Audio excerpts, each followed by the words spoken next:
Hi everybody, Angela Carboni here. I hope you guys are all doing really well. It is Friday at about 3:45 my time here in Alberta. Happy Friday and happy St. Patrick's Day. I am Italian and Irish, so this day is always a fun one for me too. I know sometimes I talk to you guys about this quite often, about who you're listening to for advice, who are you letting lead you in life? But I talk about this. Hi, Janice. I talk about this because it's very important. Okay. I was sitting there thinking today, I try to take some time in a day where I just walk away from the phone, the computer, and just kind of think. And I started thinking about some of the various, leaders or mentors that I've worked with in my life. And I went all the way back, and I was thinking about even in high school. So in high school, they had this Edmonton Eskimo player come and tell us and do this, little assembly on why you should stay in high school and, graduate and all that. And it turned out that he hadn't even graduated high school. So that got me, I know that's just a little thing, but that got me thinking, like, our school thought it would be good for this guy to come and tell us to work hard and stay in school when he didn't even do that. So sometimes people in your life who you trust to lead you in the right direction can sometimes veer you off path from where you want to be. Back in college, I used to have a friend. When I was in college, I was taking correctional services and she was taking social work, and both her parents were social workers. And I said, well, they must love it. Like, I mean, in order for you to get into it. And she's like, oh no, they don't like it at all anymore. Like, her dad had to take a couple of stress leaves, and so did her mom. And, and I'm not picking on social work. I think I think social workers are incredible. I had to deal with them sometimes when I was working as a correctional officer, and their job can often be very hard and heart-wrenching, and I don't know how they do it. But so I said to her, I was like, so you want to become a social worker like your parents, even though you've seen your parents basically, to have this job affect them so bad that they're on stress leaves and they're miserable and they're sad and they're anxious and depressed and all this. And so that didn't make a lot of sense to me, so I said to her, I was like, well, do you want their life? Like, do you want the same life your parents had?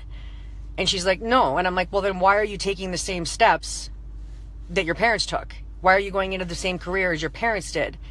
So, and again, I'm not picking on anything specific here. I'm just saying that really decide who you want to listen to in life, okay? Really decide whose advice you want to take. Look at the people who have the life that you want to have, and then go and talk to them and see how they got there, okay? It's always the best advice. To me, that's always the best advice to take.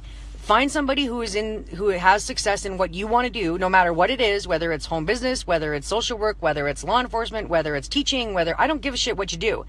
But find somebody in your field that is successful in it, that loves it, that has passion for it, and learn from them. Okay?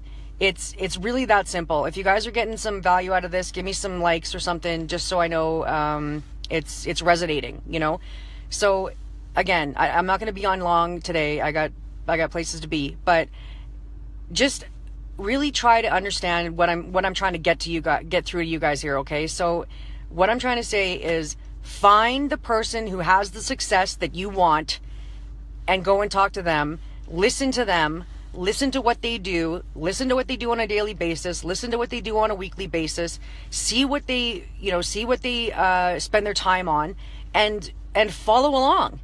Do as much as you can as similar to what your mentors are doing and what the people who are living your life of success are doing. Okay. And the second thing is, I want you to be sure on what your vision of success is. Okay. Because it's different for everybody. So I've said this to you guys before, but try to think about what your perfect day would be, and use all five senses. What are you waking up to? What are you smelling when you wake up? Are you smelling the ocean? Are you smelling somebody cooking bacon for you? Whatever. Where are you? You know what I mean? Like, really, really get right down into the nitty gritty of what your perfect day would look like. I had one person on my team recently who she told me her perfect day, and she got it all the way down to how much pulp was in her orange juice in the morning. That's how detailed she got it, and it was so incredible for me to read it. I just loved it, what she had done and what she has vision for and what her goals are. So I'm going to sign off for now, guys, but I hope you enjoyed this. I love and appreciate you guys, all of you, and I'll see you on my next go live. And think about what I said. Let me, think about it for a while. Let it resonate with you, and see if you're maybe listening to the wrong people. Okay? So again, ciao for now, guys.